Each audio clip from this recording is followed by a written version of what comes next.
All right, Senator J.D. Vance, he was with the mayor and President Trump earlier today. He joins us now with more. Senator, I've gotten to know you pretty well. You've been there now a number of times. One of the first times you went there, you took a video.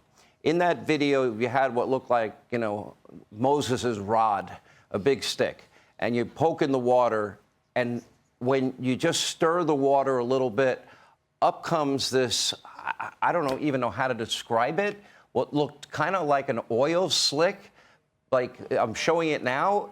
There's something in that water, Senator, that scares the hell out of me, and I would hate to think the people of East Palestine will drink that.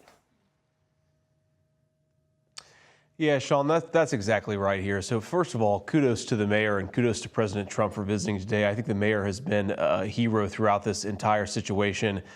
So he's doing a great job. But here's the thing that I worry about, Sean, with the water, with the air. You pointed it out exactly. A lot of people mistrust experts, rightfully so, after the last couple of years when they really screwed up the COVID situation.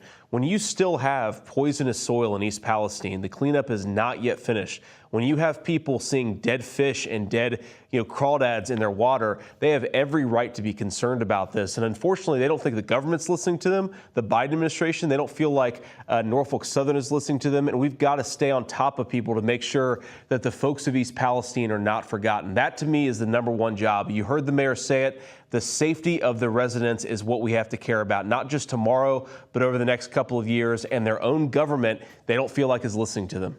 We have the president over in Ukraine and Poland, and he pledged yet another $500 million taxpayer dollars for Ukraine.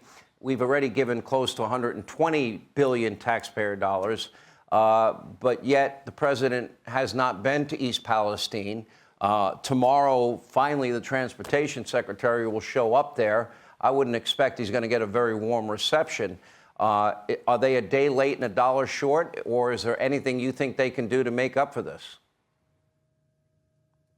Well, look, I think there's certainly a day late and a dollar short, but there is a lot that they can do to make up for this and to ensure that East Palestine isn't forgotten into the future. Look, Sean, the devastation in this community, you're going to have some people staying, but some people trying to leave. You're going to have some businesses that have been destroyed by this, not through any fault of their own, not because they failed to sell a good product, but because of this disaster and the effect that it's had on the community. So we're going to have to take care of this community. We're going to have to ensure that what happened at the train crash almost 3 weeks ago doesn't destroy this town. And like the mayor said, we're going to have to stay on top of federal officials and Norfolk Southern to make sure that people are safe. I think those are all of the important things that we have to do. I'm certainly going to stay on top of it. I know a lot of people are as well. Well, if they're going to give $120 billion to Ukraine, you would think they'd give enough money to make sure the water is clean, the air is clean, and it's safe for people to go back in their homes in East Palestine. I hope they get that done. Senator, thank you for being with us. We appreciate it. Hey, Sean Hannity here. Hey, click here to subscribe to Fox News YouTube page and catch our hottest interviews and most compelling analysis. You will not get it anywhere else.